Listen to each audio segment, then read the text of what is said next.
नमस्कार, देव माझावरती स्वागत आहे. आज आपल्याबरोबर गुरुश्री आहेत. गुरुश्री यांना मी अंदाजे 8-10 वर्षापूर्वी भेटलेलो, कारण माझा मुलगा इकडे बाजूलाच नांदेड सिटीमध्ये शाळेमध्ये होता. सुरुवातीचं बघितलेलं फक्त एक छोटंसं स्ट्रक्चर होतं आणि त्याच्यानंतर एवढा मोठा मठ बांधलेला आहे, श्री स्वामी समर्थ आणि महाअवतार बाबाजींचा मठ.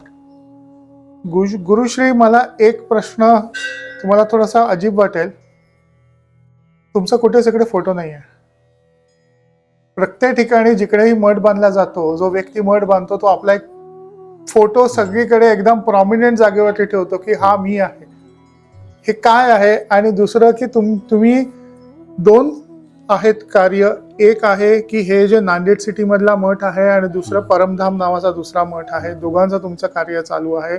मी हे बघितलेलं आहे की डिझायनिंग पासून आर्किटेक्टची बोलणं, सिव्हिल इंजिनियर कडनं काम करून घेणं, या टीम बरोबर तुम्ही खूप डेडिकेटेड काम करून या सगळ्या गोष्टी करून घेतलेल्या.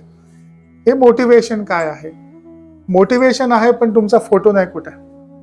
आणि दुसरं की तुमचं कार्याबद्दल सांगा की आणि तुम्ही ह्या कार्यामध्ये कसे आला.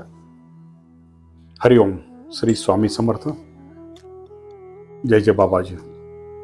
मुख्य म्हणजे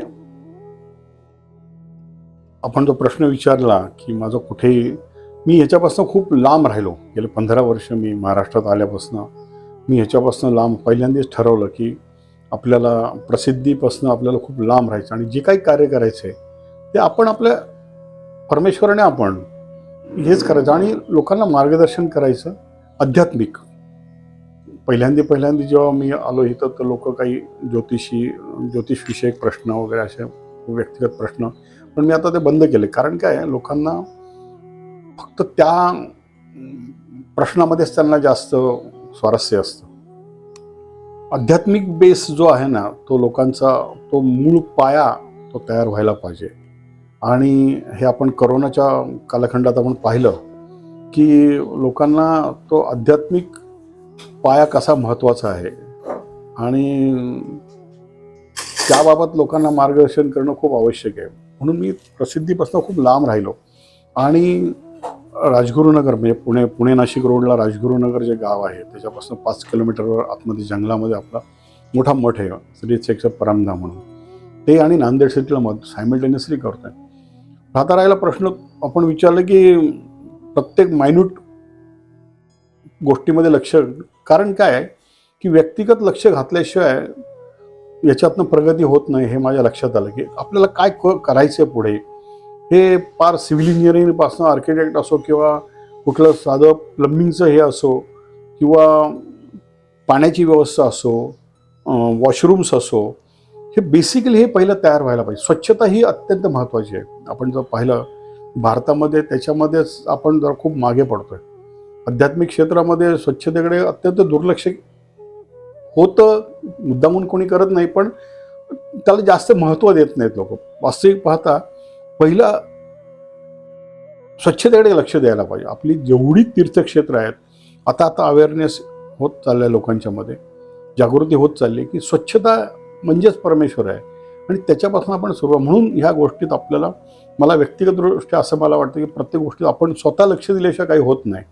आणि वर्क फ्रॉम होम काही होत नाही. आपल्याला स्वतः त्या फील्डवर उभं राहूनच, म्हणजे काही वेळेस मी परमधामला मी पाईप वाहण्यापासून काम केलेलं आहे की तिथं मी JCB मशीन चालवायला शिकलो. ह्या वयामध्ये मी मोठमोठे पोकलँड मशीन चालवायला शिकलो, कारण 4 पैसे मला वाचवायचे पण होते आणि माझ्या पद्धतीने ते काम करून घ्यायचं होतं. शिकलो ह्याच्यामध्ये, गैर काही नाही त्याच्यामध्ये.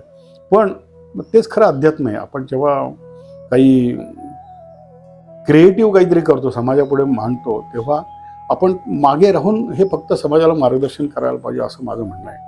म्हणून मी ह्या प्रसिद्धीपासून, माझ्या मते हा आपला पहिलाच मुलाखत असेल, इंटरव्ह्यू असेल, पॉडकास्ट असेल, की आत्तापर्यंत खूप लोकांनी मला विचारलं, पण मी सगळ्यांना, मला वेळ नसायचा कारण माझा फोकस इथे. आता थोडा मी रिलॅक्स झालो आहे. परमधामला अन्नछत्राचं काम जवळजवळ पूर्ण होत चाललं आहे. आता गोशाळेकडे आपण वळतो आहे. आणि नांदेड सिटीमध्ये सो फार Nanded city is concern is everything is going on smoothly. प्रत्येक हे की समाजामध्ये लहानपणापासून कुठेतरी नतमस्तक होणं आवश्यक आहे. तेच खरं अध्यात्म आहे. कारण मी पाहिलं की ह्या सर्व दुःख आहे, भगवान बुद्धांनी सांगितले दुःख आहे ते दिस इज एव्हिडंट, हे सत्य आहे, परंतु त्याला सोल्युशन पण आहे आपल्याकडे. त्याला योग्य मार्गदर्शन मिळालं ते. आणि मेन दुःखाचं कारण काय आहे की माणसाचं इगो, स्वाभिमान असावा पण तो नाहक अभिमान हा प्रत्येक ठिकाणी आपल्याला ठेस लागते आपल्याला. आणि तिथं आपल्याला मेन मुख्य ते अडथळे जे आहेत ना आपल्या प्रगतीचे ते आहे. एक विषय असा आहे की मनुष्य योनीत आपण जेव्हा जन्माला येतो तेव्हा आपलं मेन ध्येय असं आहे की ह्या जन्म मरणाच्या चक्रातनं आपण सुटणं हा मनुष्याचा मेन मुख्य उद्देश आहे. आपण आईच्या गर्भात असताना त्या भगवंताला आपण प्रॉमिस केलेलं असतं, आश्वासन दिलेलं असतं, या जगात मी जातोय, मला आता तुम्ही सोडताय की मी चांगलं वागेल आणि ह्या जन्म मरणाचे आता हा मला जन्म मिळतोय मनुष्याचा, तर त्या गर्भामध्ये आपण परमेश्वराला आश्वासन देत असतो.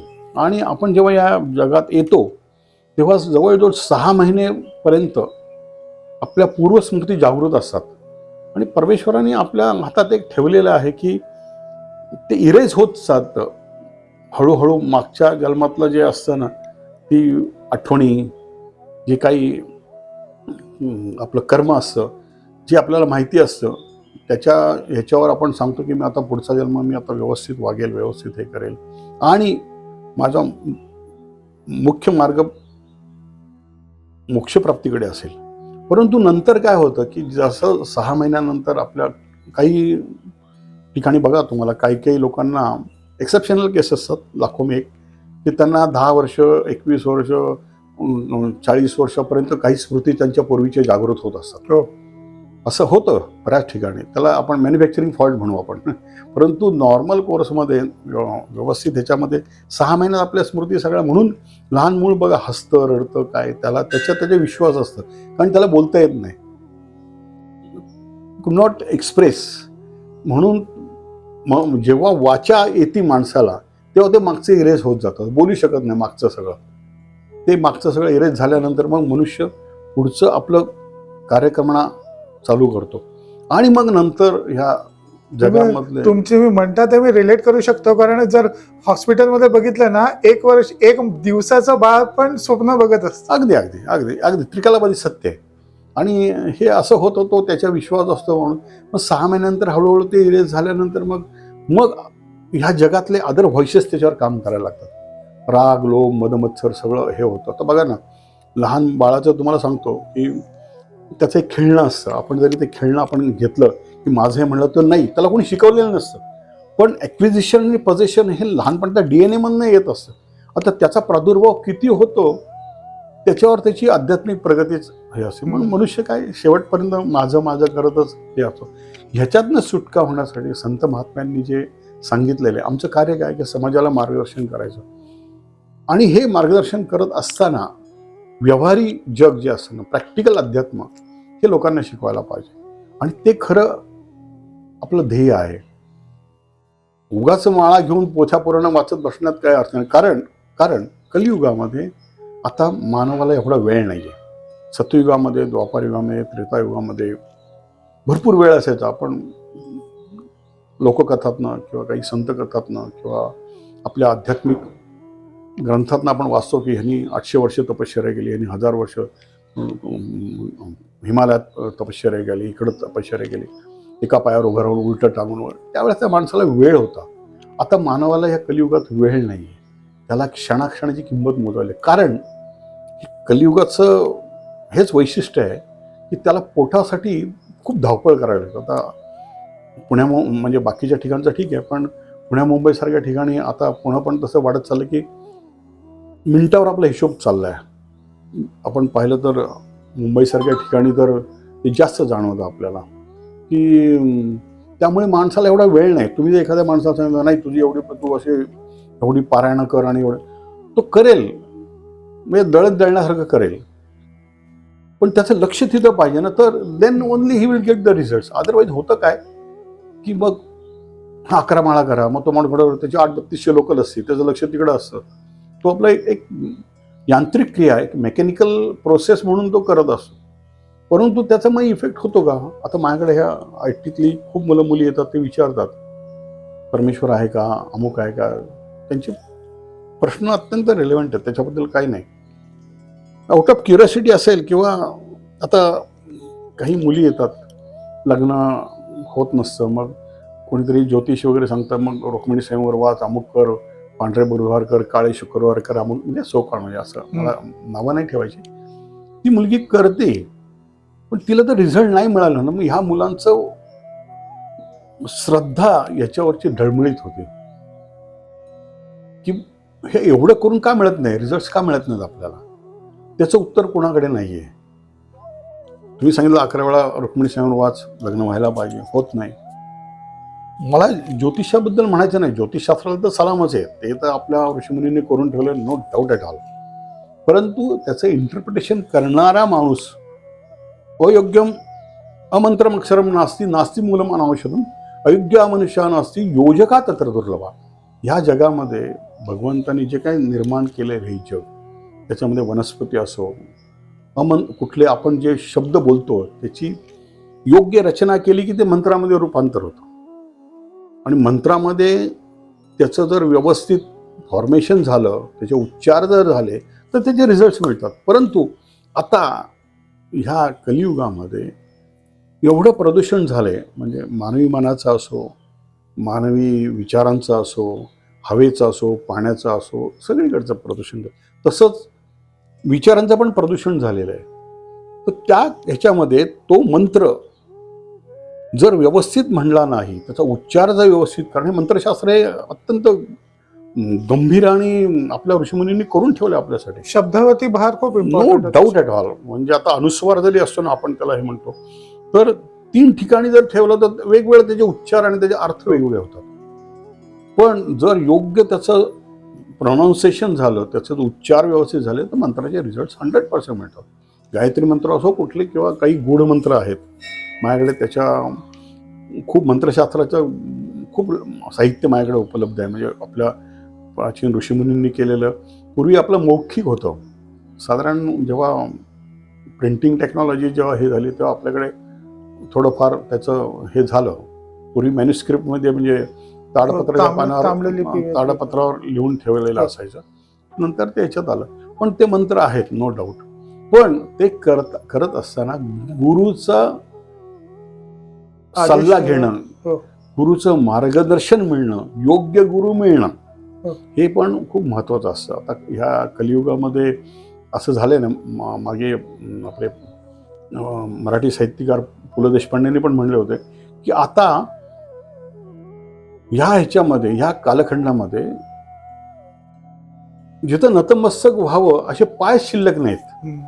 याचा अर्थ काय की योग्य माणूस, अमंत्रम अक्षरम नास्ती नास्ती मूलम अनावश्यकम, ह्या प्रत्येक वनस्पतीचं पंचांग म्हणजे मूळ, खोड, साल, फळ, फूल, पानं, यांचा प्रत्येकाचा उपयोग आहे. अमंत्रम अक्षरम नास्ती नास्ती मूलम अनावश्यकम अयोग्य मनुष्या नास्ती योजका तत्र. ह्या जगात जो माणूस आपल्याला वाटतं हा माणूस मूर्ख आहे, आपल्याला काय अधिकार आहे? आपल्याला त्या माणसाला काही दिव्यांग निर्माण होतात, आपल्याला अधिकार काय आहे? कारण आपण indirectly we are going to blame the almighty God. कारण त्या जीवाला ज्या परमेश्वराने निर्माण केले, त्यांनीच मला निर्माण केलं ना, प्रत्येकाला निर्माण केले. मग त्या परमेश्वराच्या क्रिएशनवर नावं ठेवायचा मला अधिकार नाही.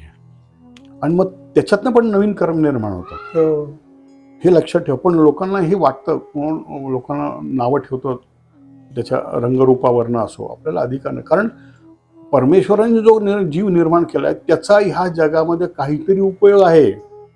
101%. टेक इट फ्रॉम मी, निश्चित. अमंत्रम अक्षरम नास्ती नास्ती मूलम अनावश्यकम अयोग्य मनुष्या नास्ती योजका तत्र दुर्लभा. हे सर्व माहितगार माणूस, योजका तत्र दुर्लभा, हा सर्व माहीत असणारा माणूस दुर्लभ आहे, की याची योजना करणारा माणूस दुर्लभ आहे. याचा अर्थ काय? हे सगळं आता अक्षरांचं जे आपण उच्चार करतो त्यांचं फॉर्मेशन व्यवस्थित करणारा, त्याचा अर्थ काढणारा, त्याचं प्रोनाऊन्सिएशन व्यवस्थित करणारा, वनस्पतींबद्दलची माहिती असणारी माणसं. माझ्याकडे एक सातपुड्याच्या जंगलातनं एक साधू महाराज येतात, जिथे येतात परमधामला, ते म्हणजे त्यांच्यावर 5-6 तास कसे जातात समजत नाही. ते प्रत्येक झाडाचं आयुर्वेदिक महत्व सांगतात. माहिती आपल्याला वाटतं हे काय गवत आहे, हे काय रानटी गवत आहे. नाही, तसं नाही. प्रत्येक झाडाचं महत्व आहे, त्याच्या पाना फुलांचं वगैरे. आणि त्या मानवासाठी परमेश्वराने त्यासाठी निर्माण केले. औषधशास्त्र नंतर निर्माण केलं. आपल्याला इमिजिएट रिझल्ट्स पाहिजेत म्हणून आपण त्या ॲलोपॅथीच्या गोळ्या घेतो. पण योग्य जर नैसर्गिक ह्याचं आता हे प्राणी मात्र त्यांना पण काहीतरी होत असतं ना, मग त्यांना कुठे डॉक्टर असतात. आता ते पेट डॉक्टर्स वगैरे आहेत, पण जंगलामध्ये राहणाऱ्या त्यांना बरोबर 6th सेन्सनी समजतं कुठली वनस्पती खायची. मनुष्य काय सगळंच खात असतो, मग त्याचे परिणाम आपल्याला भोगावे लागतात. परंतु प्राणी मात्र ज्याला पाहिजे तेवढाच भाग आणि तेवढंच खातो. मनुष्य नुसतं भरत असो, टनावरही खातो आपण, आणि मग त्याचे परिणाम आपल्याला भोगावे लागतात. तसंच ह्या ह्याच्यामध्ये त्या वनस्पतींची माहितगार माणूस. तसंच ही जी परमेश्वराने लोकसंख्या निर्माण केली आहे, त्याच्यामध्ये प्रत्येकजण तो समाजाला उपयोगी आहे. पण त्याचा कसं समाजासाठी त्याचा कसा उपयोग करून घ्यायचा हे फक्त संतांना माहिती असतं. सर्वसामान्य माणूस एखाद्या माणसाला बावळट ठरवतो, वेडा ठरवतो, तसं नाहीये. ज्यांनी परमेश्वराने निर्माण केलं त्याचं काहीतरी हे असतं ना. आणि प्रत्येकाचा जन्म ह्या जगात होतो, ह्या भूतलावर होतो, त्याचं मागच्या जन्माशी काहीतरी निगडीत असतं. जसं इव्हॉल्युशन होतं, म्हणजे त्याची प्रगती उत्क्रांतीमध्ये त्याची जी प्रगती असते त्याच्याप्रमाणे मग आपलं ध्येय अंतिम काय असतं की आपल्याला मोक्षप्राप्ती पाहिजे. हे नंतर माणूस विसरतो. जेव्हा आईच्या गर्भात प्रॉमिस केलेलं असतं, भगवंताला आश्वासन दिलेलं असतं, पण नंतर विसरत जातो, कारण त्या समाजातले अदर व्हॉइसेस त्याच्यावर काम करत असतात. गुरुश्री, याच्यामध्ये ना मी एक थोडंसं काय गोष्ट ऑब्झर्व केली की जेव्हा 25 पर्यंत जे असतात ना, तोपर्यंत केअरफ्री असतात. देव काय आहे, आपल्याला देवाशी काय देणं घेणं नाही, तो आई वडील तुम्ही देवाचं करता करा. पण जेव्हा ते 35ला येतात तेव्हा त्यांना ते संचित कर्म आपलं आठवायला लागतं की बाबा आपण काहीतरी करतो आहोत, पण काहीतरी आपण पूर्वी चुका केलेल्या आहेत, त्या चुका कधीतरी सुधाराव्या, आणि ते हळूहळू पुढे मग त्या गोष्टी येत जातात. आता तुम्हाला हा एक प्रश्न असा विचारायचा होता की तुमच्याकडे असे हे यंग मुलांचं तुम्ही सांगितलं, मला एक सांगा की हे जे अनेक ज्योतिष सांगतात की तुम्ही हे 11 वेळा म्हणा, हा मंत्र 11 वेळा म्हणा, बघा तुमचं काम होईल, लग्न होत नाहीये. Are we setting those wrong set of goals? कारण जसं आपलं मॅनेजमेंटमध्ये असतं, तुमचे शॉर्ट टर्म गोल्स असतात, तुमचे लॉंग टर्म गोल्स असतात. लॉंग टर्म गोल लग्न होणार, पण ते शॉर्ट टर्म गोल्स वरती काम करत नाही असं, किंवा ते सांगितलेच जात नाही की शॉर्ट टर्म आधी तू हे कर, मग पुढचं आपण पुढे बघूया. हे असं तुम्हाला वाटतं का या गोष्टीमध्ये? काय वाटतं? नाही, आता काय होतं, त्याचं जे इंटरप्रिटेशन आहे ना ज्योतिषशास्त्रातलं, करणारा माणूस किती जिनियन आणि जिनियस आहे त्याच्यावर अवलंबून असतं. 4 पुस्तकं वाचून ज्योतिषी कधी होत नाही. त्याला वाचासिद्धी लागते, त्याला तपश्चर्या लागते. आता त्याच्यामध्ये एक भाग असा आहे की हे जे परमेश्वराने हा सेटअप जो तयार केलेला आहे, तो 10,000 व्होल्टचं त्याच्यात हे आहे. त्याच्यामध्ये हात घालायचा कोणाला अधिकार नाही, कारण everything is predestined in this universe. त्याच्यानंतर आपण बोलू त्याविषयी की कसं आहे, त्याला प्रूफ आहेत काहीतरी, उगाच मी बोलत नाही. पण हे सगळं विधिलिखित आहे, आपण जे म्हणतो ना, त्याच्यामध्ये एक कणही आपल्याला अधिकार, we don't have any sort of choice at all. त्याच्यामध्ये आपण कुठे जन्माला यायचं आणि कसं मरायचं, कुठे मरायचं, कशा पद्धतीने मरायचं, हे पण आपल्या हातात नाहीये काही. कुणाच्या पोटी जन्माला यायचं हे आपल्याला कुठलाही अधिकार नाही. हे it depends upon your previous कर्म. आता आपण त्या सुखाच्या कल्पना ज्या म्हणतो की ह्या प्रत्येकानेच एखाद्या मोठ्या इंडस्ट्रियलिस्टच्या घरी जन्माला यायचं ॲप्लिकेशन, आपण कुठे ॲप्लिकेशन केलेच नव्हते. कुणाच्या पोटी जन्माला, म्हणजे झोपडपट्टीत जन्माला यायचं का महालात जन्माला, आपला काहीच अधिकार नाही. आता त्याच्याप्रमाणे ते मागच्या कर्मामुळे, विहित कर्मामुळे त्याचं हे होतं. आता तुमचा प्रश्न जो आहे की हे सगळं हे सांगितलं जातं, परंतु त्याचे रिझल्ट का मिळत नाहीत मग हम्म. ह्या तरुण पिढीचा ह्याच्यावरचा विश्वास उडतो. वास्तविक भारतीय ज्योतिषशास्त्राला तर सलामच आहे, वादच नाही. म्हणजे आपल्या नावासहित सगळं लिहून ठेवलेलं आहे. म्हणजे तुमचं जे एखादं नाव ठेवलेलं असेल, तुम्हाला वाटेल माझ्या आईवडिलांनी ठेवलं, माझ्या आत्या किंवा घरच्यांनी ठेवलं, असं नसतं. तुमचं काय नाव ठेवलं, कुठल्या आईवडिलांच्या नावाच्या कुठल्या नावाच्या आईवडिलांच्या पुढे तुम्ही जन्माला येणार, किती वाजून किती मिनिटांनी येणार आणि किती वाजून किती मिनिटांनी जाणार, हे सगळं लिहिलेलं आहे. त्याला प्रूफ आहेत आपल्याकडे, त्याच्यावर आपण एखादे एपिसोड करू शकतो. परंतु मग ह्यांना जर प्रॉपर गायडन्स मिळाला नाही, योग्य मार्गदर्शन मिळालं नाही ह्या नवीन पिढीला, आता नवीन पिढीला तर सॅल्यूटच आहे. म्हणजे काय आहे, आत्ताच्या 30-40 वर्ष आधीची पिढी, 50 वर्ष आधीची पिढी, 100 वर्ष आधीची पिढी, त्यांचं माइंडसेट, त्यांचे कौटुंबिक, सामाजिक, आर्थिक, राजकीय सगळी यंत्रणा वेगळी होती. आता झालंय काय, आता ही पिढी मला तर वाटतं खूप श्रद्धावान आहे, प्रोव्हाइडेड त्यांना प्रॉपर गायडन्स मिळाला पाहिजे. का श्रद्धावान आहे? कारण ते म्हणतात बाप दाखवण्याचं श्राद्ध कर. मी वाचतो, मी एवढा जप करतो, अगदी तुमचे ना, म्हणजे आपण ज्यांना सांगितलं ना त्याच्यापेक्षा जास्त डिवोशननी ते मंत्र म्हणतात, उच्चार करतात. परंतु जर त्यांना रिझल्ट मिळाला नाही तर ते विश्वास ठेवत नाही. त्यामुळे ह्या पिढीला प्रॉपर गायडन्स करणं खूप अत्यंत योग्य मार्गदर्शन, थोतांथित चालणार नाही. मग त्यांना पहिलं बेसिक्स याचं शास्त्र समजून देणं आवश्यक आहे. अध्यात्म म्हणजे जितकं सोपं आहे, that is so much complex and complicated as well as it is so easy to understand. पण ह्या लोकांना त्या पद्धतीने समजून सांगावं लागतं, नाहीतर मग ही लोक विश्वास ठेवत नाही ह्याच्यावर. आता जर मी मगाशी म्हणलं ना की योजका तत्र की हे सगळं माहितगार माणूस आणि त्याची रचना करणारा जो गुरु आहे त्याला स्वतःला त्याचं नॉलेज पाहिजे. त्याचं गुरु काय करतो, जे ज्ञान मिळालेलं असतं तो ताऊन सुलाखून ते ज्ञान काळाच्या कसोटीवर स्वतः अनुभवतो आणि मग शिष्यांना सांगतो. आता गुरु शिष्य परंपरा आपल्याकडे नष्टच झालेली गेल्या 100-1 वर्षामध्ये. त्यामुळे झालं काय की सो कॉल्ड गुरु निर्माण झाले, गल्लोगल्ली निर्माण झाले. त्यांच्या ज्ञानाबद्दल, त्यांच्या अनुभवाबद्दल खात्री कोण करून घेणार?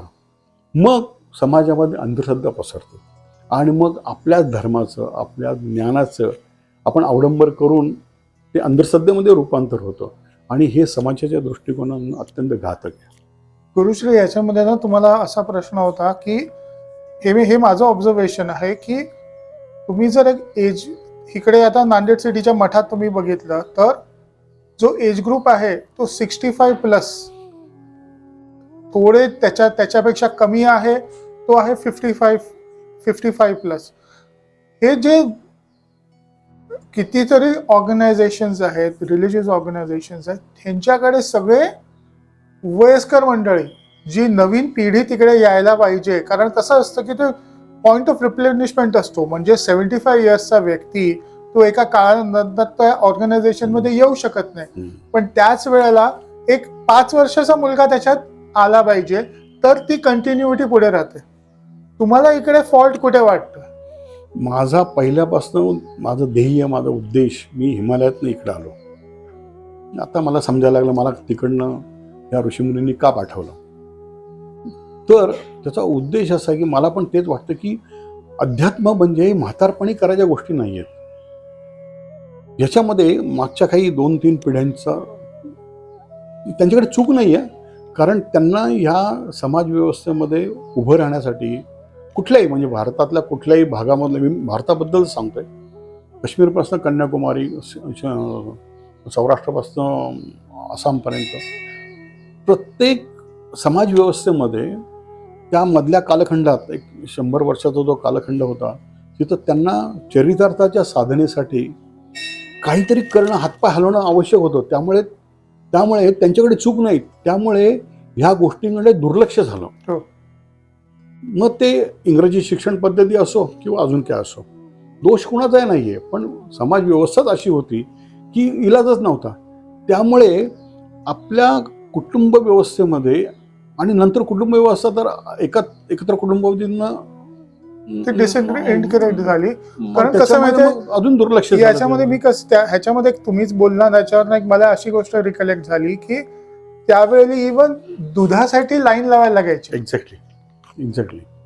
आता मग ते म्हणजे व्हाईट फ्लड क्रांती झाली असेल, ग्रीन रेव्होल्युशन झाली असेल, ती गोष्ट निराळी. म्हणजे अपार्ट फ्रॉम टेक्नॉलॉजी त्याचा तर इम्पॅक्ट ह्याच्यावर झालाच. परंतु आता ते मागचं आपण सोडून देऊ. आता काय करायला पाहिजे की आपण एक तर मगाशीच मी सांगितलं की ह्या सर्व दुःख आहे हे दिस इज इव्हिडंट. भगवान बुद्धांनी सांगितलं, सगळे ऋषीमुनी ते सांगतात, सर्व संतांनी ते सांगितलं, पण त्याला सोल्युशन पण आहे ना.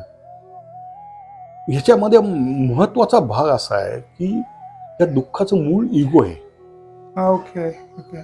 बघा तुम्ही कुठलाही मला कुठला इगो नाही, हा पण एक इगो आहे. आध्यात्मिक बरेच असे संत महात्मे मी पाहिलेत, मला कुठला इगो नाही आहे, पण तो एक प्रकारचा इगोच आहे ना. तर अशा पद्धतीने इगो जर, आणि त्याला लहानपणापासून आध्यात्मिक संस्कार होणं महत्वाचं आहे. संस्कार म्हणजे मे महिन्यात फक्त त्या संस्कार शाळेत टाकायचं वेकेशनमध्ये, किंवा त्यांच्याकडनं मंदिरात घेऊन जायचं, नारळ फोडायचा, पेढे वाटायचे, हार, त्याला संस्कार म्हणत नाहीत. त्या बालमनावर लहानपणापासून आध्यात्मिकतेचे की कुठेतरी नतमस्तक होणं आवश्यक आहे. तो इगो नष्ट व्हायला पाहिजे. आता तुम्हाला एक थोडक्यात सांगतो. माझ्याकडे हे तरुण मंडळी वगैरे, तर मी असं जेव्हा बोलतो तेव्हा मग आम्ही काय करायला पाहिजे. तुम्हाला जर आध्यात्मिक बनायचं असेल तर माझा साधा सोपा त्यांना मार्ग, मुलींचा नाही सांगत मी, मुलांपर्यंत सांगतो. तुम्हाला तुम्ही आहे त्या ड्रेसमध्ये तुमचं attire, you don't want to change your attire, तुम्ही त्या ह्याच्यामध्ये पुणे स्टेशन असेल, किंवा छत्रपती शिवाजी टर्मिनस असेल, किंवा मुंबई सेंट्रल असेल, किंवा पुण्यातलं स्वारगेट असेल, अशा ठिकाणी जाऊन जिथं पब्लिक ट्रान्सपोर्ट आहे ना, ती जाऊन भीक मागायची, लिटरली भीक मागायची. मग काय होईल, तुमचं इगो ताबडतोब एका दिवसात गळून पडेल. लोकांचे जे रिॲक्शन असतील, तुमच्याकडे पाहण्याचा दृष्टिकोन, काही लोक तुम्हाला तोंडावर जे काही शब्द फेकतील त्याच्यातनं तुम्ही सटकन खाली येता. तो एक 6 महिने प्रयोग करायचा. दुसरा 6 महिने प्रयोग काय करायचा, म्हणजे तुम्ही जे पूर्वीच्या काळी भिक्षा मागायची, ती भिक्षा वेगळी. ओके. आता ती भिक्षा म्हणजे जरा पर्याय नव्हता म्हणून, आता म्हणजे तुम्ही स्वतःहून ओढून घ्यायचे, कारण तो तुमचं इगो घालवायचा तुम्हाला. लोकांची रिॲक्शन कशी असतात, लोक कसे बोलतात, पाहण्याचा दृष्टिकोन कसा असतो, त्यातनं माणसाचं सटकन हे होतं. कारण मी अमुक ठिकाणी काम केले, मी अशा पदाधिकारी आहे, मी असा मोठा हे आहे, मी या कंपनीचा CEO आहे, ताबडतोब तुमचं हे होतं. ती जी भीक मिळेल तुम्ही ते 1 मिनिटात तुमच्या ह्याच्यात मिळवू शकता. परंतु जे काही 1 रुपयापासून 1000 रुपयापर्यंत तुम्हाला दिवसाचे मिळतील, त्याच्यामध्ये तुम्हाला सगळं आध्यात्मिक सेटअप होतो तुमचा. दुसरे 6 महिने काय करायचं तुम्ही, ह्याला अर्थात वेळ द्यायला पाहिजे. जर आध्यात्मिक हे करायला, सकाळी डबा घेऊन निघायचं, पुण्यातलं वैकुंठ स्मशानभूमी आहे तिथं जायचं. तिथं हेवी ट्रॅफिक असतो रोज, तिथं जायचं. सकाळपासून संध्याकाळ ड्युटी लावल्याप्रमाणे 10ला गेलं तर संध्याकाळी 6 वाजेपर्यंत, सकाळी 9ला गेलं तर 5 वाजेपर्यंत तुम्ही तिथंच हे वेळ घालवायचा. जेवण वगैरे तिथंच करायचं. तुम्ही येणाऱ्या प्रत्येक त्या शवाच्या नातेवाईक वगैरे यांचा अभ्यास करायचा, त्यांची कशी दुःख, त्यांना माणूस वाचायला शिकायचा तुम्ही. त्यांचे रिॲक्शन काय असतात, येणाऱ्या नातेवाईकांचे रिॲक्शन काय असतात, कशी या पद्धतीने येतात, लहान बाळापासून वयस्कर माणसापर्यंत कशी येतात, त्यांचे इंटरॅक्शन कसे असतात, त्याचं ऑब्झर्वेशन करायचं. तुम्हाला खरं अध्यात्म तिथं समजतं. हा माझा तरुण पिढीला सल्ला असतो. जर तुम्हाला आध्यात्मिक बनायचं असेल, जो आणि इगो गेला ना की तुम्ही बरंचसं ट्रॅकवर येता. मी गुरुश्री याच्यात आणखीन एक जोडीन की तुम्हाला इकडे भीती वाटत असेल स्मशानभूमीची, तर ओंकारेश्वरला जिकडे 11व 12व केलं जातं तिकडे जाऊन बसायला, तिकडे बघण्यासारखं असतं. म्हणजे ज्या प्रकारे कावळा शिवतो, ती लोक जशी इंटरॅक्शन करतात एकामेकाशी, जबरदस्त. म्हणजे म्हणून तर ते ह्या मानवी प्रवृत्ती जी आहेत ना, ते तुम्हाला शिकायला मिळते, तिथं पाहायला मिळतं. कारण मला पण इथं कधीतरी यायचंय, हे जेव्हा रिअलायझेशन होतं ना, तेव्हा माणूस खडकन उतरतो खाली. बरं. आता कसं आहे, एक स्मशान वैराग्य नावाचा मराठीमध्ये एक शब्दप्रयोग आहे की आपल्या जवळचे नातेवाईक कोणी हे गेलं की आपण जेव्हा ओळखीचं मित्रमंडळी कोणी गेलं तर त्यांना पोचवायला आपण स्मशानात जातो. त्यावेळेस तिथलं वातावरण पाहून काही काळापुरतं आपल्याला वैराग्य येतं, त्याला स्मशान वैराग्य म्हणतात. परंतु हे नाही हे असं नाही करायला पाहिजे, आता आपण चांगलं वागायचं, हे असं नाही, आपल्याला पण एक दिवस इथे यायचं आहे असं रिलायझेशन झाल्यावर माणूस हे होतं. परंतु स्मशानातनं 100 पावलं पुढे गेले की त्याचं व्यावहारिक सगळं चालू होतं. ते तात्पुरतं असतं स्मशान वैराग्य. पण ते समजण्यासाठी मी हा एक प्रयोग करायला सांगतो लोकांना. पुरुष एक सांगा ना, माझ्या लहानपणी आईवडील असा ही एक प्रथा आहे की तुमचे आई वडील जिवंत असताना तुम्ही कोणाच्याही स्मशान यात्रेमध्ये स्मशानभूमीमध्ये जाऊ नये असे जे सांगायचे, ते काय कशासाठी होतं तसं? नाही, ती एक प्रथा होती की जाऊ नये.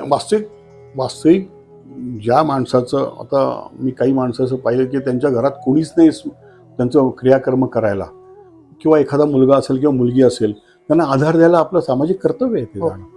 त्या काळामध्ये मग काही अशा, जशा आपल्याकडे सतीच्या बद्दलच्या काही कल्पना होत्या, तशा काही विकृत कल्पना होत्या ना, ह्या अशा तुम्ही जे म्हणता ना त्याप्रमाणे जायचं नाही वगैरे असं नाहीये. त्याला उलट ते चांगलं कर्म करायला सांगितलं आपल्या ऋषीमुनींनी. शेजाऱ्याला किंवा आपल्या नातेवाईकांना कोणी नसेल तर त्याला स्मशानापर्यंत चालत जायचं. म्हणजे काही, आता मी उत्तर भारतामध्ये वगैरे गेलो तर मी, आपल्याकडे आता महाराष्ट्रात एवढं हे नाही आहे, पण मध्य प्रदेश किंवा बिहार वगैरे गेलं की समोर स्मशान यात्रा चाललेलं, प्रेत घेऊन चाललेलं असेल ना, तर त्याच्याबरोबर 10 पावलं जातात. किती तुम्ही कामात असो, अच्छा ठीक आहे, स्मशानापर्यंत तुम्हाला जायला वेळ नसेल, पण 10 पावलं जायचं की एक स्मरण म्हणून. काय तुमची तिथे काही रेकॉर्ड केलेलं नसतं, परंतु एक पद्धत होती. आणि मग आपल्याकडे कसं, तुम्ही भारतामध्ये आपण जेव्हा, आता मी भारत 2-3 वेळाला उलटा पालटा फिरलोय. भारतामध्ये 14,000 पंथ आहेत अंदाजे, 14,000 अप्रॉक्सिमेटली, आणि मला माहिती आहे तेवढे तरी. ओके.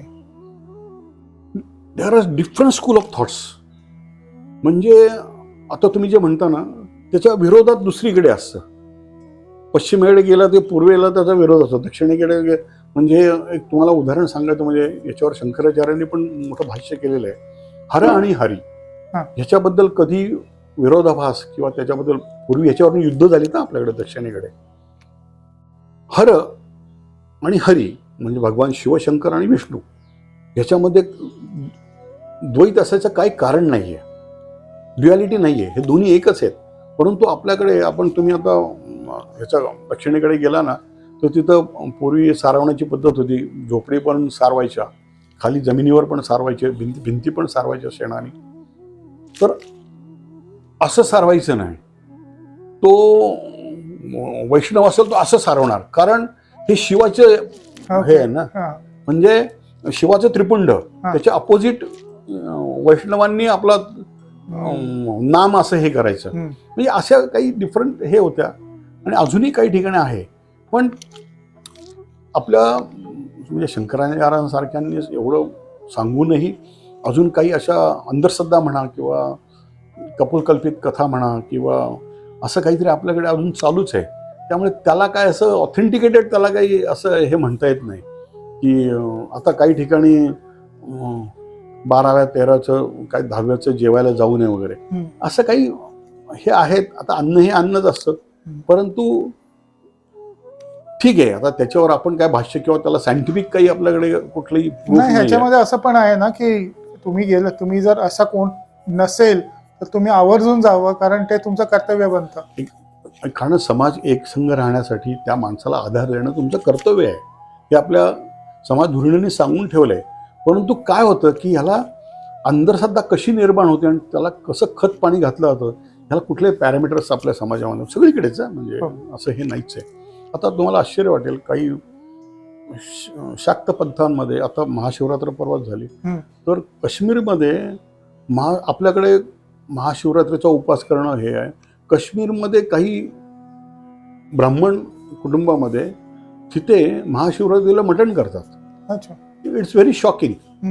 आता मी माझ्यावर जे संस्कार झालेले असतात मी त्या ह्याने विचार करतो की असं काय, हे कसलं आहे हे, म्हणजे हे सगळं विरोधाभासी सगळं आहे. तर त्याला काय तुम्ही हे करू शकता? नाही असंच ना, यावर्षी झालं तुम्हाला सांगतो, एक खूप मोठा युट्यूबर्सने मोठा बबाल करून ठेवला. तो म्हणजे जे बेंगॉल मधले दुर्गापूजा असते ना, ती आता सगळीकडे व्हायला लागली. पुण्यामध्ये तर 5 की 6 ठिकाणी मोठ्या प्रमाणे होते. तर त्यांच्यामध्ये फिश, नॉनव्हेज हे कॉमन आहे. दुर्गापूजाची एका बाजूला दुर्गापूजाचं चालू असतं, दुसऱ्या ठिकाणी फूड काउंटर्सवरती हे. तर काही जणांना कधी हे माहितीच नव्हतं की यांच्यामध्ये होतं, आणि मोठा बबल केला, देखो देखो ये लोग नॉनव्हेज खाता है, दुर्गा पूजा करते हैं उसी वक्त. आता बंगालमध्ये मी होतो, मला ते बंगाली परंपरा सगळ्या माहिती आहेत. त्यामुळे तिथं म्हणजे काही दुर्गापूजेच्या वेळेस तर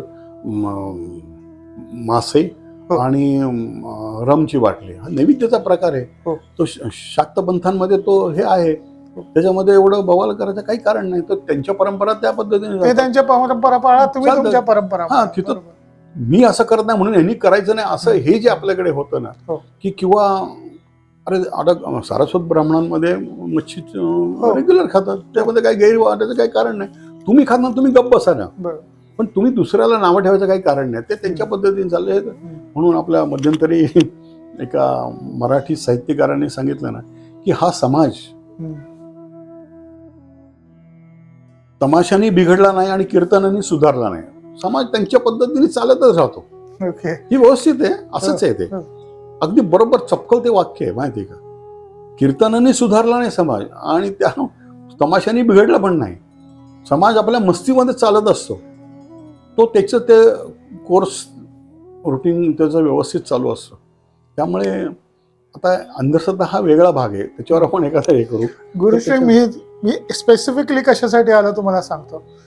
माझी मुलगी ते देवबीव सगळं दूर, पण ते तुम्हाला येऊन भेटली आणि त्याच्यानंतर तिचा देवावरती विश्वास बसायला लागला. ती स्वतः, मलाच माहिती नव्हतं ती मारुतीचं स्तोत्र वगैरे म्हणते. आता झाले तिला, तुम्हाला भेटून येऊन तिला 8-9 वर्ष झाले. कधी कधी येऊन जाते इकडे मठामध्ये. पण ते रिअलायझेशन झालं की आम्ही तिला काही सांगत होतो, पण जेव्हा तुम्ही सांगितलं, सुरुवात केली सांगायला, तेव्हापासून तिचा त्याच्यावरती विश्वास बसायला लागला आणि शी स्टार्टेड मुव्हिंग टुवर्ड्स स्पिरिच्युअलिटी. हे बऱ्याच म्हणजे ही जी तरुण पिढी आहे त्यांच्या आई वडिलांचं माझ्याकडे येऊन तेच की आम्ही न सांगता आमची मुलं, म्हणजे चांगली गोष्ट आहे ना. काय आहे की या पिढीला एक लक्षात ठेवा, प्रॉपर मार्गदर्शन करणं खूप आवश्यक. चॅनलाइज करणं ह्या पिढीमध्ये तुम्हाला सांगितलं ना, भयंकर ताकद आहे, सॅल्यूट आहे ह्या पिढीला. प्रोव्हाइडेड यांना फक्त चॅनलाइज करणं आवश्यक आहे. आणि यांना प्रॉपर चॅनलाइज केलं ना की नथिंग लाईक इट.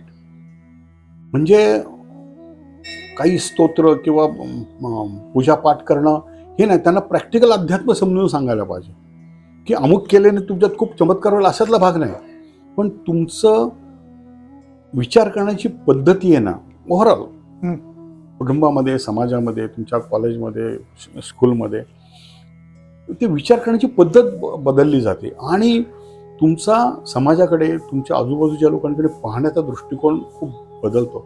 मधल्या कालखंडात काय झालं की आता ही जी नवीन पिढी आहे ना, ही सगळीकडे घरोघरी मातीची चुली आहे ना. ही विशेषतः मुली अजून त्या मनाने मी तो महाराष्ट्रीयन मुलींबद्दल मला अजूनही रिस्पेक्ट आहे की मुलं आई वडिलांना डायरेक्ट प्रश्न विचारतात, तुम्ही आमच्यासाठी काय केलं?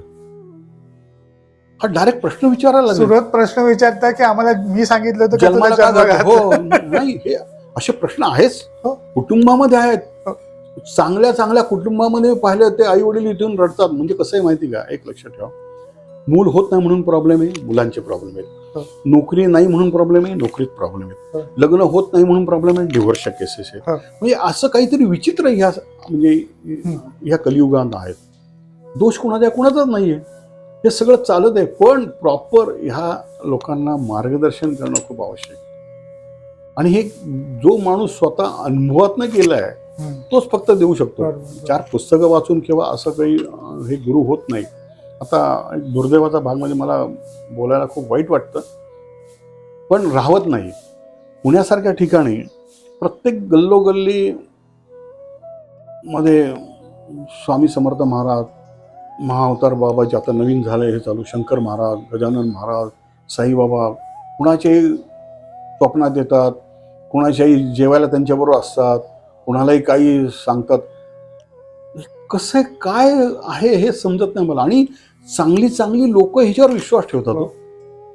कारण काय, प्रत्येकजण कुठेतरी त्रासलेला आहे आणि कसं आहे की त्याला सोल्युशन भेटत नाही, त्याला सोल्युशन मिळत नाही. आणि मग तो, आणि आता तर हे व्हॉट्सअप आणि युट्यूब युनिव्हर्सिटीने तर फार वाटत लावली. वाट लावली इन द व्हॉट सेन्स की ज्यांना ह्याच्यातलं काही अभ्यास नाहीये, त्यांना अनुभव नाहीये, ही लोक मार्गदर्शन करायला लागले. आणि मग तुम्हाला 8 दिवसात तुम्ही कोट्याधीश व्हाल, 15 दिवसात हे. आणि आता नवीन महाअवतार, आता ॲक्च्युली 2004 सालापासून आम्ही महाअवतार बाबाजी आणि स्वामी समर्थ आम्ही कुठेही पब्लिसिटी केली नाही, काही हे केलं नाही. आम्ही 2004 पासून बाबाजींचे, आता बाबाजी सगळ्यांना माहिती आणि अंगात यायला लागले. अरे मी हा प्रश्न हे करतो की ती जी शक्ती आहे, बाबाजी आज हिमालयात अजून जिवंत आहेत, त्यांना जगाची लोकसंख्या 800 कोटी धरू, तुम्हीच का सापडले अंगात यायला? तुम्ही स्वतः विचार करा, किंवा जे त्यांच्यावर विश्वास ठेवतात त्या लोकांनी विश्वास ठेवायला पाहिजे की समोरच्या माणसाच्या अंगात येतात किंवा बोलतात, त्यांच्या रूपाने बोलतात, ते शरीर एवढं शुद्ध आहे का? तो पण त्या षडरिपुनी लबडबलेला आहे. मग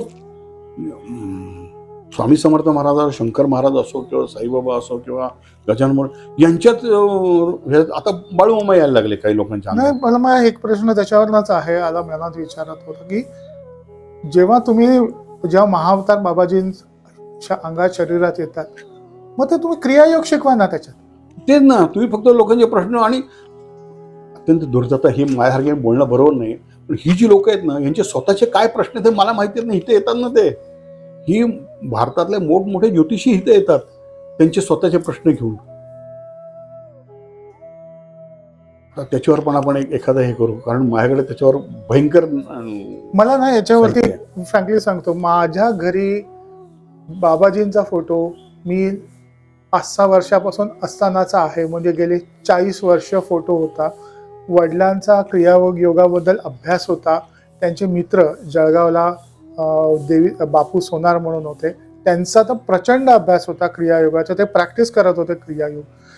मला हा प्रश्न ह्यांचा पडतो की तुम्ही क्रियायोग सोडून हे चमत्काराच्या पाठी का पडता? एक्झॅक्टली, मला तेच म्हणायचंय. मी त्याच्यापासून आलो. तुम्ही पहिला जो मला प्रश्न विचारला, तुम्ही स्वतःचा फोटो, मी कधी ह्याच्यापासून लांबच राहिलो ना. की आपल्याला पब्लिसिटी करायचीच नाही ना. जे काही मला जे ज्ञान मिळालं, मला परमेश्वराने फुकट दिलं ज्ञान, मी हे फुकटच वाटायला पाहिजे. I don't want to encash my knowledge. I don't have any authority to encash. मी आता एक लक्षात ठेवा, क्रियायोग शिकवतात, कोणी 51,000 फी घेतं, कोणी 1,00,000 फी घेतं. अरे मग ज्यांच्याकडे पैसे आहेत त्यांनाच अथॉरिटी आहे का परमेश्वराने दिलेली? तसं नाही आहे ना. आता माझ्याकडे ऑस्ट्रेलियातनं मायकेल ट्रिम्बात हे बाबाजींचे शिष्य म्हणजे डॉक्टर राम भोसले, दिव्यस्पर्शी पुस्तक, त्यांचे शिष्य आम्ही सगळे त्यांचे. आता मायकेल ट्रिम्बात आमच्याबरोबर असायचे. मायकेल ट्रिम्बात ऑस्ट्रेलियातनं माझ्याकडे यायचे. तर एकदा आम्ही, मायकेलने एक पुस्तक लिहिले, ते मायकेल ट्रिम्बात आता ह्या जगात नाही आहेत, कोरोनामध्ये ते वारले वयाच्या 75 वर्षी. तर त्यांनी एक पुस्तक लिहिलं आणि ते माझ्या हस्ते पब्लिश झालं. भंडारा डोंगरावर तुकाराम महाराजांचे. ऑस्ट्रेलियातला माणूस येतो आणि त्याला तुकाराम महाराज आणि आळंदीला माऊलींबद्दल त्यांना जे काय अनुभूती येते, त्यांनी मग त्याचं हे केलं बसले का सांग की. हे जे ज्ञान मिळतं ना, ते अजूनही ह्या जगात अत्यंत ज्ञानी, अत्यंत फक्त लोकांनी चमत्कार पाहिजे होता. आता बाबाजींबद्दल हे माहिती ह्या लोकांना, आता दिव्यस्पर्शी पुस्तक जेव्हा पब्लिश झालं ना, योगी कथामृत 1942-48ला पब्लिश झालं. ऑटोबायोग्राफी योगीचं भाषांतर नंतर झाली 100 भाषेमध्ये. त्याच्यामध्ये बाबाजींचा उल्लेख आहे, परंतु प्रॉपर बाबाजींचा उल्लेख मराठी माणसाला दिव्यस्पर्शी पुस्तक जेव्हा डॉक्टर साहेबांचं पब्लिश झालं, डॉक्टर राम भोसल्यांचं 2004 साली, त्यावेळी डॉक्टर साहेब जिवंत होते, त्यांनी देह सोडला 2005 साली, तेव्हा महाराष्ट्रातल्या लोकांना बाबाजींबद्दल समजायला लागलं. आता काय आहे की प्रत्येकजण ते हे एनकॅश करायला लागलो. त्याच्यामध्ये कितपत नॉलेज आहे, कितपत त्याच्यामध्ये, आणि क्रियायोग हा फक्त पैसेवाल्यांसाठीच आहे का हो? असं नाही आहे ना. आणि माझ्या मते जो क्रियायोग भगवान श्रीकृष्णांनी दिला, महर्षी अगस्ती, महाअवतार बाबाजी, लहारी महाराज, हे सगळे असे लहारी महाशय, लहारी आता महाराज लहारी महाशयांना पण बघा, योगानंदचे गुरु युक्तेश्वर महाराजांचे गुरु लहारी महाशय, ह्या तिघांनी बंगालची परंपरा आहे. त्यांना देखील बाबाजींनी त्यांच्या संबंध लाईफ स्पॅनमध्ये, ह्या शिष्यांच्या लाईफ स्पॅनमध्ये एकदा, दोनदा, तीनदा दर्शन दिले. ऑन द कॉन्ट्री, महाराष्ट्रीयन माणूस डॉक्टर राम भोसले हे 6 वर्ष बाबाजींच्या सहवासात होते. असं कधी घडलं नाही. प्रत्यक्ष सहवासात, आपण आता जसं बोलतोय तसं 6 वर्ष 1942 ते 1948 हिमालयामध्ये होते. मग डॉक्टर साहेबांनी तर क्रियायोगाचं काय करायला पाहिजे होतं? नाही ना तसं. डॉक्टर साहेबांनी 1 रुपया कोणाकडनं घेतलेला नाही. आणि आता ज्यांच्याकडे पैसे त्यांना अधिकार आहे का? असं नाही आहे ना ते. आता लोक क्रियायोगाची दीक्षा द्यायला लागले आणि कोणी काय करतो, असा तो त्यांचा भाग आहे, आपल्याला काय हे करायचं कारण नाही. परंतु प्रॉपर क्रियायोग हा शिकण्यासाठी प्रॉपर गुरुच पाहिजे तिथे. आणि ती साधना अशी 1-2 दिवसाची नाही हो, त्याला तप घालावे लागतात, माहिती का? तर ह्या सत्पुरुषांचं दर्शन होतं आणि त्यांची कृपा प्राप्त होते. नुसतं एखाद्याच्या मुखात येऊन ते बोलत नाहीत, त्यांना तेवढा वेळ पण नाही हो. एवढ्या लोकांना सांगायचं म्हणजे इथं फक्त महाराष्ट्रातल्या लोकांकडे तोंडात नाही येऊनच बोलतात का होते? तसं नाहीये ना. तर ते एक ह्या अंधश्रद्धा समाजात पसरवणाऱ्या लोकांपासून आपण हे करावं. आपण समाजाला सुधरू शकत नाही. गुरुश्री, आता आपण पॉइंटवरती येऊया की हा जो मठ आणला आहे स्वामी समर्थ आणखी महाअवतार बाबाजींचा, इकडे महाअवतार बाबाजींचं बांधण्याचं प्रेरणा कशामुळे होती? काय व्हॉट कॉन्स्पायर्ड बिहाइंड की आपल्याला हे मठ मिळतोय? आता झालं काय, मी हिमालयाच्या वास्तव्यातनं मला तिथंच ध्येय सोडायचा होता.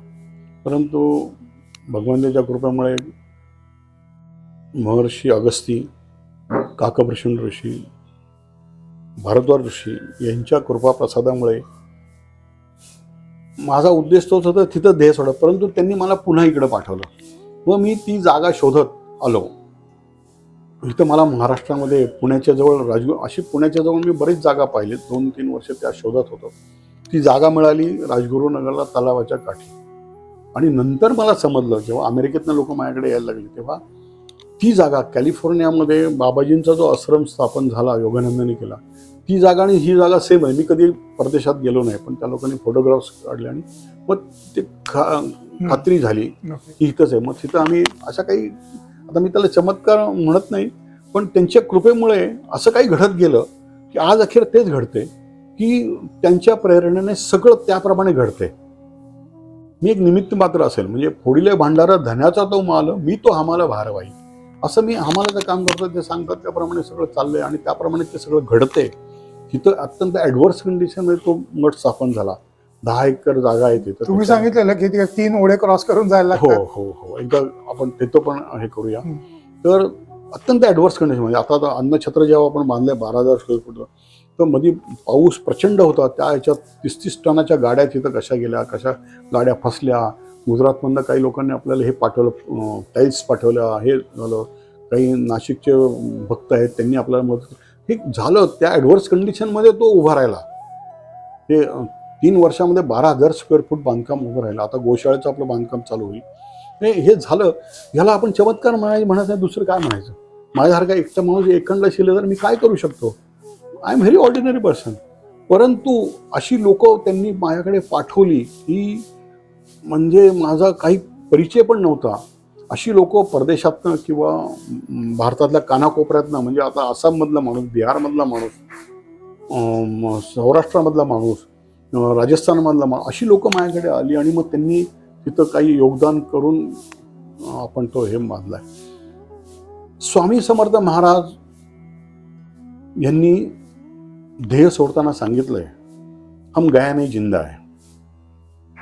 आणि परमेश्वर कृपाच ही सगळी माझ्यावर जे काही माझी निवड केली की त्याच्यातनं मग स्वामी समर्थ महाराज आणि बाबाजी हे कॉम्बिनेशन पहिल्यांदा मी 2004 साली तिथे हे केलं. म्हणजे तो तेवढा जुना आहे? हा, मला वाटलं आधी हा एस्टॅब्लिश झाला, नंतर तो तेच सायमल्टेनियसली चालू आहे. म्हणजे Okay. हे एस्टॅब्लिश झालं होतं, परंतु ते असं वर यायला 2000 साधारण 12-13 साल उजाडलं. सायमल्टेनियसली ते आणि हे, त्याला पण एक मोठी कथा आहे. ह्या नांदेड शिर्डी मठाचे जे मालक आहेत रावसाहेब लगड, त्यांनी ही जागा दिली ह्या मठासाठी. आणि हे अद्भुत आहे. नदी आहे, नदीच्या कडेला आहे. नांदेडचे संबंध नाही आहे, परंतु त्या ह्याच्या बाहेर आहे. पण हे आध्यात्मिक क्षेत्र निर्माण झालं. मग ते इथं आले आणि मग इथं कोल्हापूरच्या आईसाहेबांच्या महालक्ष्मीचं इथं ठाणं होतं. त्यांच्या रावसाहेब लगडांच्या घरामध्ये जे काही हे होतं पारंपरिक महालक्ष्मीची पूजा व्हायची, त्याच्यातनं इथं जीर्णोद्धार झाला. मग हे हनुमानजी आले, हे गडचिरोलीमधनं आले. हे नंतर हे महामृत्युंजयेश्वर त्र्यंबकेश्वरचे हे इकडं आले, खाली मंदिर होतं, त्यात जीर्णोद्धार झाला. मग हे एकत्र हे जेव्हा झालं तेव्हा म्हणजे स्वामी समर्थ म्हणून महाअवतार बाबाजी हे कॉम्बिनेशन महाराष्ट्रात 2004 पण नाही. कोणालाच माहिती नव्हतं. नाही. डॉक्टर साहेबांकडे आता म्हणजे आम्ही जेव्हा जायचो तेव्हा डॉक्टर साहेबांनी हे सगळं सांगितलं की ते त्यांच्या प्रेरणेमुळे, बाबाजींच्या हे सगळ्या त्यांच्या कृपेमुळे सगळं होते. पण हे त्याप्रमाणे हा कारवा चालला आहे. आणि मग मी एकटा होतो तर मग अशी लोक मला जोडली गेली आणि हा प्रवास आमचा चाललेला आहे. असं आमचं हे आहे. तर पुढचं बरंचसं कार्य आता, पण माझं कार्ड जे आहे त्याच्यामध्ये मी लिहिलं आहे, so much work so little time. कालखंड खूप कमी आहे आपल्याकडे आणि खूप काम करायचं आहे. त्यामुळे लोक येतात, मला भेटतात आणि त्याप्रमाणे आम्ही सगळे मिळून हे करतो. पण मी एकटा हे काहीच करू शकत नाही. ॲडव्होकेट रावसाहेब लगड हे नांदेड सिटीचे संचालक आहेत, ते भेटले, त्यांनी खूप मदत केली, म्हणजे तिकडे इकडे. त्याच्यामुळे अशी लोक त्यांनीच पाठवली. म्हणजे माझं तर म्हणणं आहे की माझा परिचय महाराष्ट्रात तसा नव्हताच, की ती लोक आली आणि मग सगळं जमत गेलं आणि चाललं आहे आमचं सगळं कार्य. गुरुश्री, आज तुम्ही आम्हाला वेळ दिला, खूप खूप धन्यवाद. तुमचा कार्डचा मी एक फोटो लावून ठेवतो व्हिडिओमध्ये, आणि परमधामचा एक QR कोड पण लावतो, म्हणजे कोणाला डोनेशन द्यायचे असेल तर कृपया त्याच्यावरती द्या. आमचं तर चाललंय, खूप मोठं कार्य तिथं चाललंय आमचं त्याच्यामध्ये. आणि आपली वेबसाईट पण आहे त्याच्यामध्ये, हां, swamiparamdham.org. ते पण त्याच्यामध्ये हे घ्या की आता आम्ही लोकांपुढे येतोय की बाबा हे असं कार्य. आम्ही आतापर्यंत हे सगळं अज्ञातवासात राहून सगळं चाललं होतं. नाही, नुसतं ते नाही, कसं माहिती आहे, तो शेवटचा 10% असतो ना, त्यावेळेला सर्वात जास्त पुश लावायला लागते. नाही, ते तर आहेच. पण आता मला ह्या सोशल मीडियाची ताकद समजली की खूप लोक पत्ते काढून तिथे येतात. एकदा तर एक संध्याकाळी कलकत्त्याचा माणूस चालला होता, त्याला बाबाजी, तो क्रियायोगाचा साधक, तर बाबाजींनी तिथं पाठवलं होतं संध्याकाळी 6 वाजता. आमचं तसं जंगलामध्ये आहे, पुण्यापासून जवळ असलं तरी हायवेपासून असं आतमध्ये जंगल. तो कलकत्त्याचा माणूस तिथं आला होता. फॉर्च्युनेटली मी तिथं होतं, कन्स्ट्रक्शन चाललं होतं, त्यामुळे भेटलो. पण तसं आता ते चाललंय आमचं सगळं कार्य, शासनाच्या मदतीने रस्ता वगैरे करायचं चाललंय. पण हे सगळं मी एकटा काही करू शकत नाही. अशी लोक एकत्र जेव्हा येतील समविचारांचे, तेव्हाच ते चांगलं उभं राहिले, अजून उभं राहील. असं तर आपण न बोलता आपलं आध्यात्मिक कार्य चाललेलं आहे. आणि विशेषतः तुम्हाला मी सांगितलं की लहानपणापासून आता ह्या मठामध्ये आपण जिथं आत्ता बसलोय तिथे शाळेतली मुलं पण यायची नाहीत, पण आता आया वगैरे शाळेतल्या मुलांना घेऊन यायला लागले. मला त्याचा खूप आनंद होतो की ती नवीन पिढी आपण घडवतोय. त्यांच्यावर ते संस्कार व्हायला पाहिजेत की बाबा तुम्ही मंदिरात जा, तिथं कुठेतरी नतमस्तक व्हा. तुम्ही काय जोरजोरात मोठ्या आवाजात आरत्या म्हणायची आवश्यकता नाही. या तिथं नतमस्तक आणि मेडिटेशन करा. माझा उद्देश इथं शांतता एवढी प्रचंड आहे ना की माझी फक्त इच्छा अशी आहे तिथं. आणि परमधामला पण आमचं असंच आहे की ह्या रोजच्या स्ट्रेसमधनं लोकांनी बाहेर शनिवारावर या, तिथं मेडिटेशन करा, तेवढंच रिचार्ज होईल तुमचं.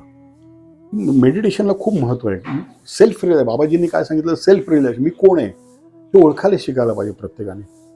माझं ही तर कार्य काय आहे, मी आज कशाला मी जन्माला आलोय, हा साधा प्रश्न जरी आपण स्वतःला विचारला स्वतःलाच की त्याच्यात अनेक उत्तर मिळत जातात. आणि मग तसं प्रॉपर मार्गदर्शन तुम्हाला चांगली भेटते. या जगामध्ये खूप चांगली लोक आहेत. फक्त तुमचा दृष्टिकोन कसा आहे ना, नजर बदले तो निझारे बदले, किस्तीने रुख बदला तो किनारे बदले. तुमची नजर कशी आहे ना त्याप्रमाणे तुम्ही समोरच्या माणसाकडे पाहण्याचा दृष्टिकोन जर तुमचा हे झाला ना तर खूप काही चांगलं घडतं. आणि अध्यात्म हे असं आहे ना की ह्याचा बेस तयार व्हायलाच पाहिजे लहानपणापासून. तेच आमचं कार्य चाललं आहे. हरिओम. श्री स्वामी समर्थ. थोडंसं ॲड करतो, की गुरुश्री थोडासा तुम्ही आम्हाला परत आणखीन कधी वेळ द्यावा, कारण तुमच्याकडनं शिकण्यासारखं खूप आहे. अजूनपर्यंत ते परतही खुलले नाही आहेत नाही ते असं जरा आता पण मी गडबडीत होतो. आपलं हे झालं एकदा निवांत आपण त्याच्यासाठी खास वेळ घेऊन याच्यावर जरूर आपण हे करू. तुम्ही आम्हाला आज वेळ हरिओम. दिला खूप खूप श्री स्वामी समर्थ. श्री जय स्वामी. बाबाजी.